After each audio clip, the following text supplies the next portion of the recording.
welcome everyone to the first or inaugural episode of Hack Responsibly.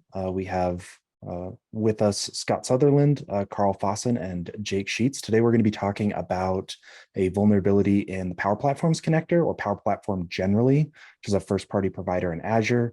This is a vulnerability that Karl and myself spent a lot of time in, looking at cross-tenant flaws. And I think it might be good to go around the room, let people introduce themselves. And I'll go last. Scott, do you want to kick us off? Sure, Scott Sutherland. I've been with NetSPI for a while. Like these guys, I'm part of the NetSPI Labs group. I guess I think most people have probably known me from projects like Power SQL, or maybe lesser projects like Power Hunt Shares. But that's my role.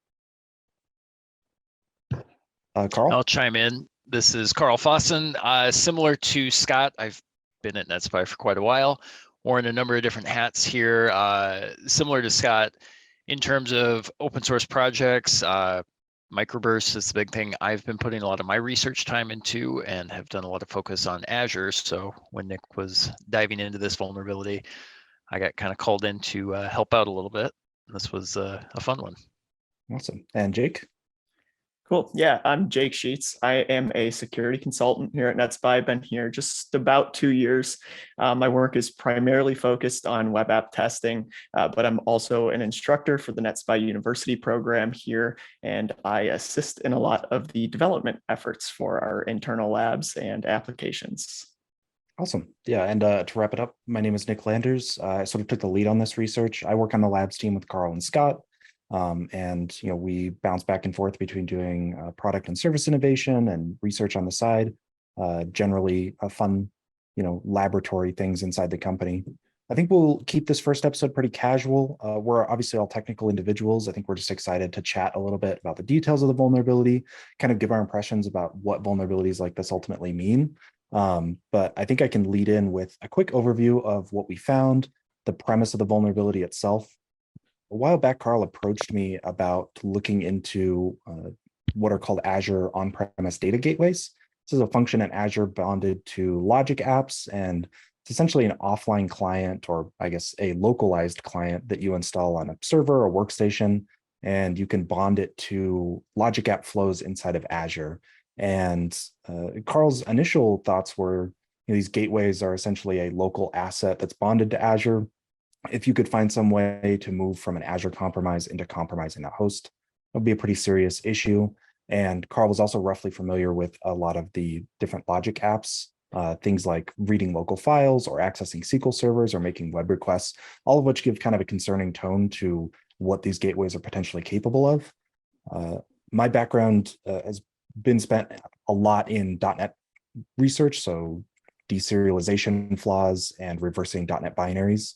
So this was just kind of a nice mashup of two passions, both the passion for Azure from Karl's side and the passion for like localized .NET code on my side.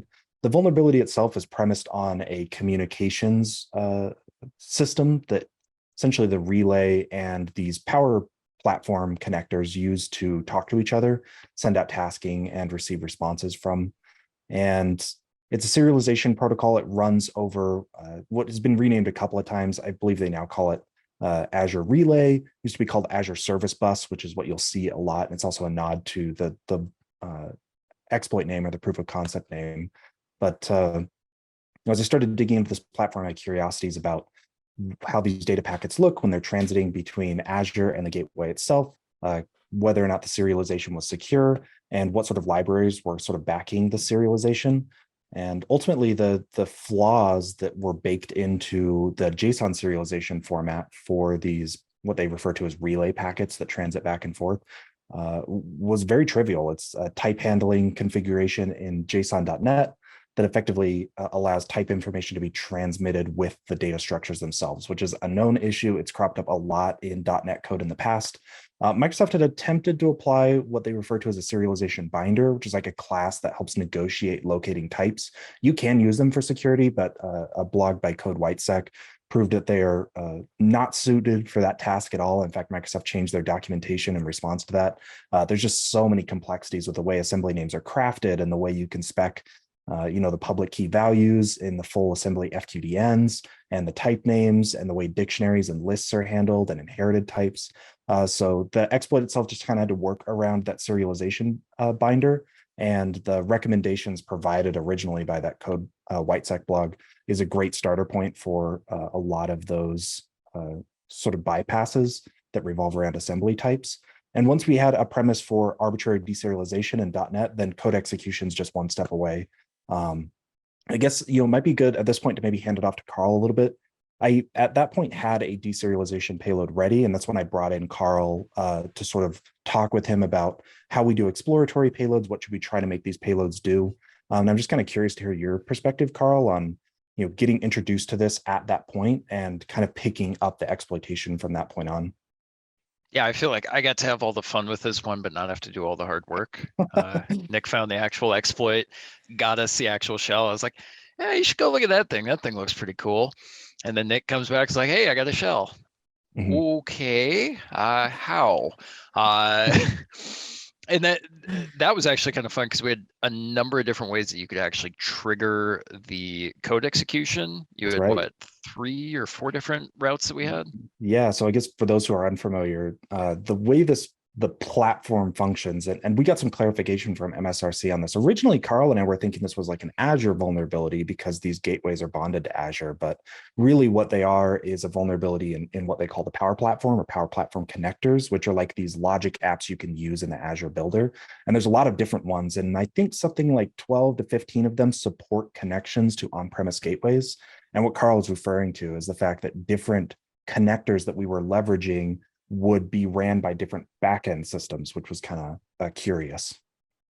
Yeah, because you had like a SQL connection that you could start, or the on-prem data gateway for the logic app files, which I resisted the urge to poke around Nick's file system from his test logic app connection there.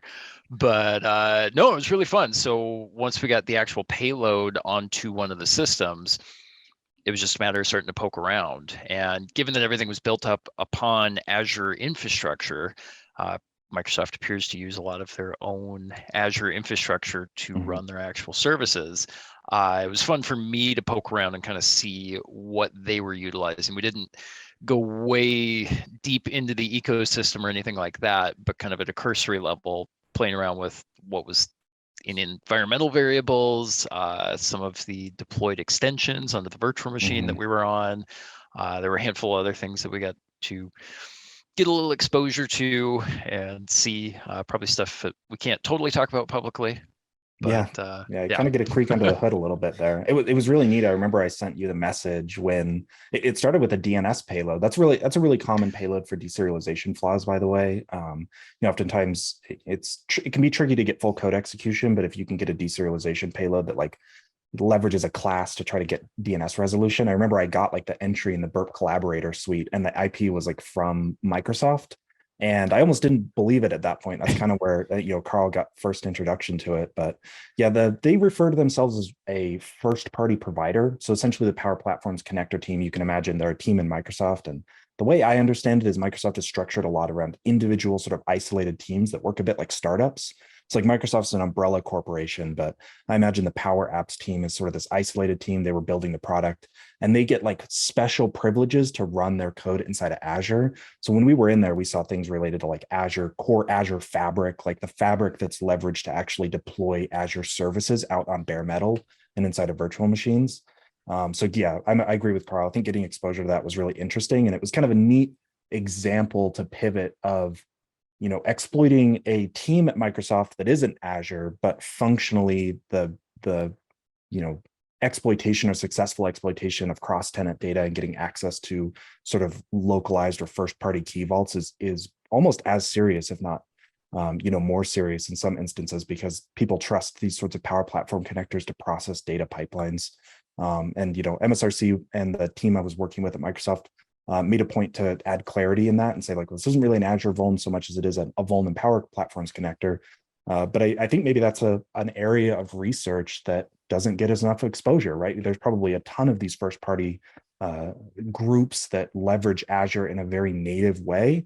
And they're not necessarily the Azure team, and they're maybe not held to the same standard that the Azure team is because they're just given the hardware to execute this code on.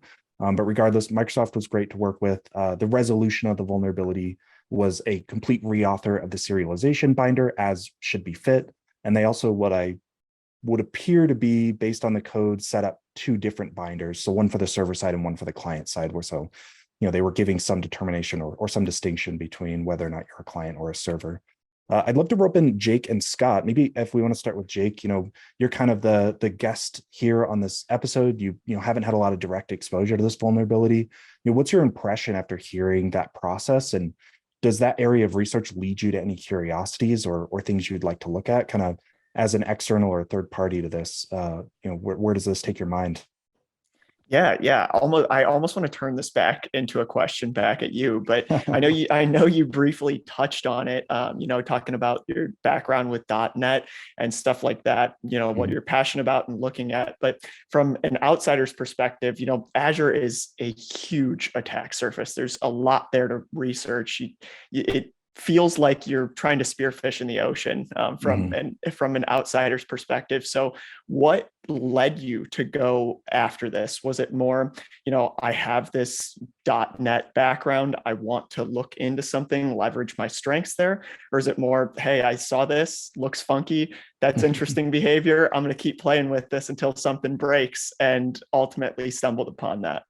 Yeah, that's a good question. I think it's a two-part question. I'll let Karl answer one part because I think he has a good mentality about like where to lead curiosity in the Azure space. I'm with you. I mean, I don't really understand what to look at in Azure. I'm asking Karl all the time whenever he brings stuff to me. Like, do you feel like this is explored? Like, are you thinking there's other angles to this that are interesting?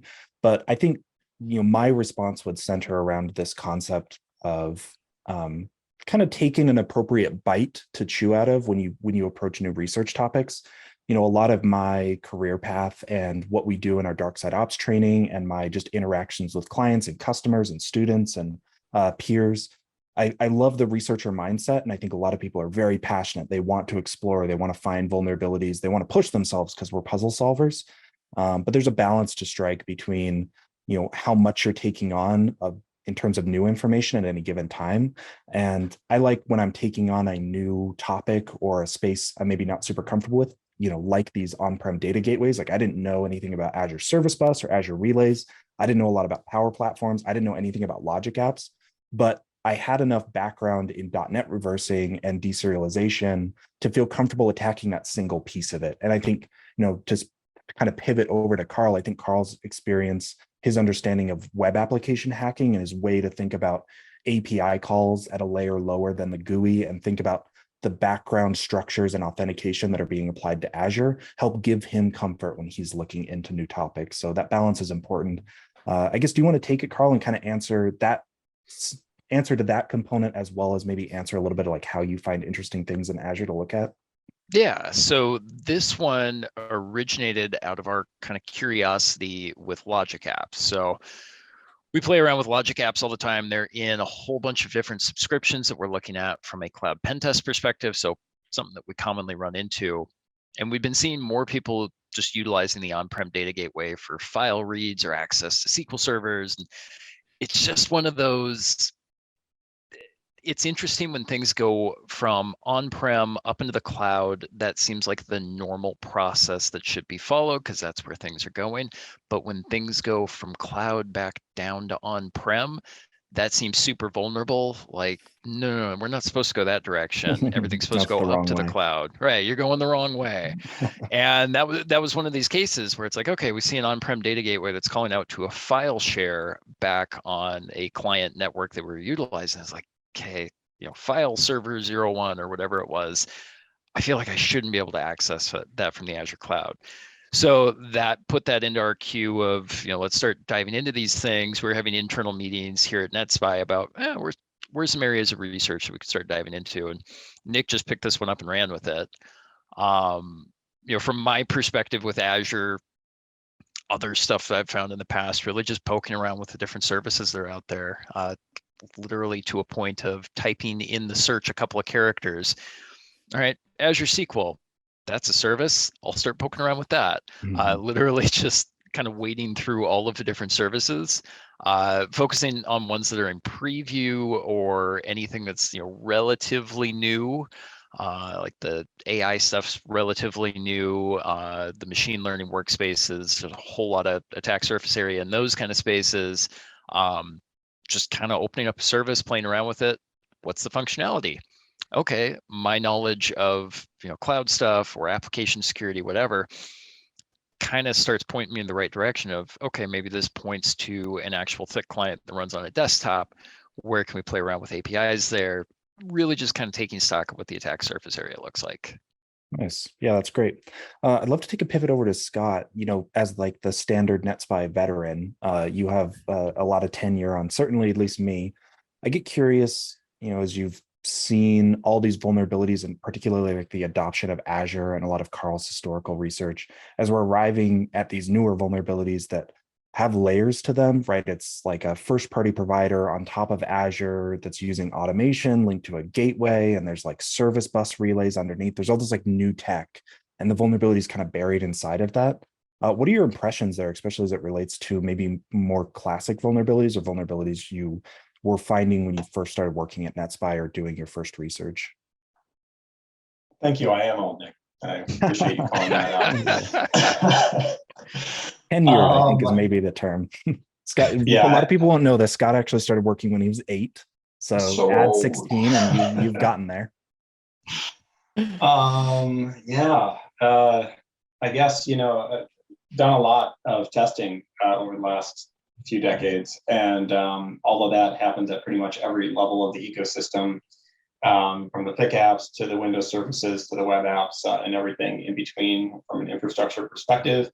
And I think the short is all the vulnerabilities get reimagined in new technologies and relabeled with a new name every 5 years. That's kind of like my vibe for this, right? You learn about the attack surface, you learn how it functions, but at its core, most of the vulnerabilities that we discover that seem to be kind of net new are really just, very, very similar to what we've seen in the past. Jake or Karl or Jake probably attest to this. When you do web apps all the time, and you're going to find 1,000 cross-site scriptings, 1,000 SQL injections, server-side request forgery, blah, blah, blah, blah, blah, right? At least all the top 10. And you don't think of each one of them as a 0 day, right? It's a class of vulnerability across your apps. But I don't know if you have any thoughts on that. Yeah, I think it's interesting when the deserialization comes up outside of the context of web apps, because it's so uncommon in the web app space. But ultimately, I think it's interesting that this is technically like a 0 day. So you have these things that lurk in the dark in the code. They exist. They've been there for a while, and it doesn't come to light until somebody points at it. So I'm honestly, I'm more curious, how do you feel some organizations can take, like, what would be their big takeaway from stuff like this? There's lots of organizations that move all of their data up into Azure. Azure has had a pretty mighty claim in the cloud space over the past couple of years. So when you have vulnerabilities like this that have been around for a while, and nobody's really known about it up until this point, what can an organization take away from that? Yeah, I feel like either Scott or Karl should probably take the reins on that one. I'd love your perspective. To be honest, I kind of draw a blank. I'll probably catch up a little bit, but I'm so like vulnerability research pilled that I can only think about like the technical intricacies of it. It's hard for me to shift into that mindset where I start thinking about like, what does this mean for a customer and what takeaways could they have? Yeah, depending on the layer of the environment, it comes down to what are now best practices. So I think about 20 years ago when I started, OWASP didn't really exist in its mature form like we see today. It brought a lot of attention, and it's as it was created and more people started to pay attention to it, jump into the chapter meetings. People started to pull that into compliance requirements like PCI and pretty much every major security standard today incorporates OWASP to some degree, and that's just the web application layer. But it's standardization in how we create and manage our application code over time. And that's just part of standard security program management, part of standard vulnerability management for most organizations today. And so when we find something like this within a specific app, it might have been a single oversight by a developer, it might have been a rush to get code out and they didn't think about this one control. Or, as an organization, you want to look at not just this single app, but your entire kind of app estate, if you will, to understand, are we seeing this all the time? Is this a systemic issue? Why is this a systemic issue as a thinking about deserialization attacks or whatever, as a category of attack? Like why aren't we building education into our onboarding? Why aren't we building controls into our development process to prevent these types of things? And why aren't we sanity checking or doing our own assessments before this goes into production to make sure that it's not there? So I think that's how a lot of companies want to approach it or do approach it today. And, as a zero-day tester, zero-day hunter, maybe is the right way to phrase it, or a bug bounty tester, you don't really think about it in that larger context. But that's how most companies will receive and process it, in my experience anyways. Yeah, I'd love to respond to that before I throw it over to Karl. And this has come up a little bit. It's a really interesting component of security that there are these like fundamental attacks, and deserialization is a prime example of this that have been demonstrated again and again. And there's a ton of amazing researchers that have built projects to demonstrate these issues in huge arrays of libraries and just shown it as a systemic issue. I mean, the presentations, I think, for some of the original WISO serial work were back in like 2015, 2016, possibly even older than that. The mitigations have been shown and documented and been in place for, going on 10 years now. And it feels like these systemic issues just are pervasive. And we're getting to the point now where I feel like a lot of these vulnerabilities, especially in the case of deserialization, are getting kind of buried beneath technical complexity. When I think about a vulnerability like this, you kind of have to understand how the app communicates to the cloud, and you have to understand, these net TCP bindings running over service bus or Azure relays, and you have to understand the relay packet format. But especially when you're coding an app in .NET, that stuff is so easy to retrieve, and it takes an afternoon of a motivated person to find it. So maybe it's a pivot a little bit to a call to action on both the side of development teams who maybe haven't been taking deserialization as seriously as they should, or they're still kind of behind in terms of thinking about every time you use a deserialization library, you need to be frantically considering the security implications because it is such a pervasive issue. But even beyond that, for additional researchers, I don't think people should be deterred by the popularity of a vulnerability class, because these vulnerabilities still exist, and they're honestly buried in what I would consider a more rewarding path, right? Like the vulnerability itself is an easy trinket at the end of a journey that you go through of learning how a technical system operates and kind of pursuing knowledge. So if any of this is interesting to people out there, if you're a vuln researcher who's fairly familiar with traditional web app vulns, auth bypasses, deserialization, cross-site scripting, there are trinkets for you to find. And I think you should kind of push yourself to not look for them on the surface, but dig slightly deeper and, unwrap technical complexity to discover the rewarding end bit, which is a trivial vulnerability hidden away or tucked away. But yeah, Karl, I'd maybe throw it back to you to see if that, lines up well with your prior experience. And also if you have any additional thoughts to Scott's, components of what does this mean for org, especially given your prior experience finding big Azure vulns like this that have broad implications to the cloud. Yeah, so I'll give Microsoft some credit here for their internal triaging of some of these issues. So I don't know how much they did. I wasn't on the MSRC communications with you, but how much internal variant testing that they were doing. But with previous things that I've found with them, part of the delay in getting fixes out was just scaling out that vulnerability to other services and seeing if other services are using the same objects that have the same deserialization vulnerability. Do you know if they were doing some internal variant testing on yours? Yeah, I didn't get a formal clarification, but I would imagine so. And I've actually, in my prior workings with other researchers and MSRC in general, I'm aware that that's something they've been amping up and pushing for. I mean, in general, I was a little impressed as to their passion for wanting to understand the vuln, which is something you don't always get when you're doing remediation. We had a lot of email communications back and forth, them asking lots of questions about how they would track down the exploitation and understanding it in depth and understanding like the deserialization payloads we were using and why they operated that way. And I think, after all of that, looking at how they remediated it, it was probably a best case scenario for them. It felt like they really grasped the vulnerability. And I don't think that that's something that always happens. So I would hope that that's an indicator that variant testing was done. But I'll avoid making firm statements on that front, or necessarily picking sides, because I don't know who's going to be watching this. Do you hate MSRC or do you love them? We never know. The mixed relationship. Yes. Hey, Jake. One of the things I was curious about, kind of from your side, is back in the day when I actually did more web app testing, one of the fun things to do, like Nick is alluding to, is kind of second order attacks, right? You can attack the web app directly and immediately see the response, but then some things happen on the back end and maybe you don't find out until the batch processing kicks off tomorrow morning or something. How common is that today? And what types of vulnerabilities are uncovered from those types of second order surface? Yeah, great question. So I know, as you kind of stated previously, you're testing web apps. Stuff in the OS top 10 is showing up left and right all the time. You're going to test 1,000 apps. You're going to get cross-site scripting a lot. You're going to get SQL injection a lot. The authentication, authorization stuff is almost always present. So that stuff is there all the time. The deserialization stuff, on the other hand, not as common. So it's really cool to see that stuff when it does come to light.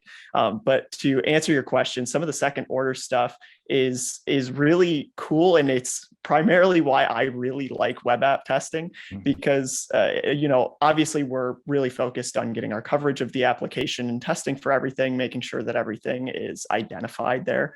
But where I really love doing the testing is when you pop a SQL injection. Well, what can you do now? Can you get some cool stuff? Now we're pivoting into the post-exploitation phase, and showing the client the true impact of what can actually be done with these vulnerabilities. That is pretty common. I would say when you do have an entry point into the system, it's really fun to pivot into that space and try to escalate and show further impact. So when you do have an entry point, I wouldn't say it's uncommon, but at the same time, some of those aren't as common to gain an entry point. You don't get that every single time. It's just the nature of the business, testing some very mature and secure organizations. And sometimes it's just simply out of scope for those engagements. But at the same time, that's my passion for doing those is you really get to show some impact, and it's not as uncommon as you would think it would be. Yeah, I like that point a lot. I think it speaks, it might be a bit abstract, but I think it speaks to what is at the heart of a lot of our passion, which is we want a journey, we want like a challenge, we want to overcome something. We want the story, the hero's arc of coming up against adversity and succeeding over it, and then having a bigger adversity and succeeding against that again, sort of journeying to the center of the vulnerability, the exploit.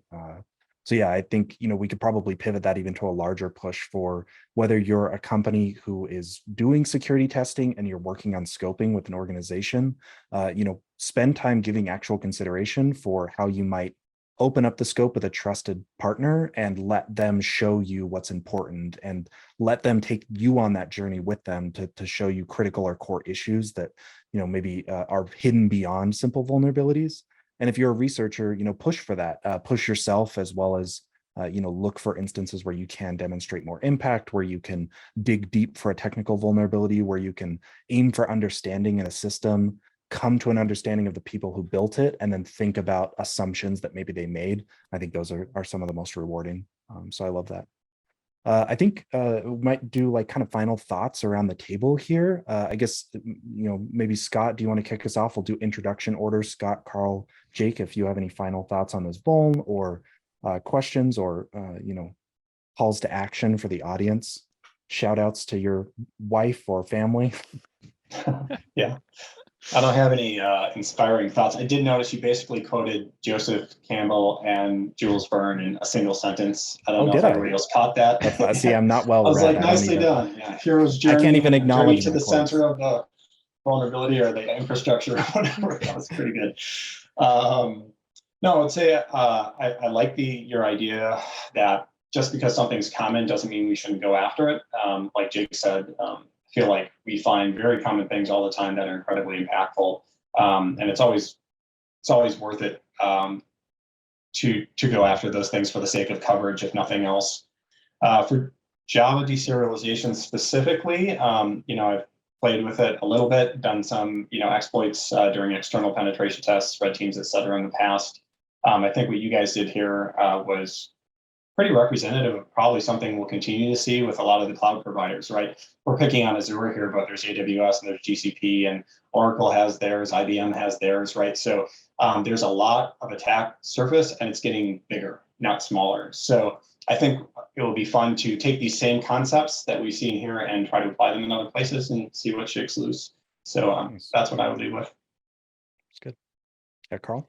Yeah, one of the things I really liked about this, to Scott's point of the additional attack surface area that's out there, is we started poking around with all of these other things that were like, well, this thing's got a thick client attached to it. Maybe we can start poking around with this thing and doing our own kind of internal variant identification on our own end of like, okay, well, maybe it's vulnerable over here.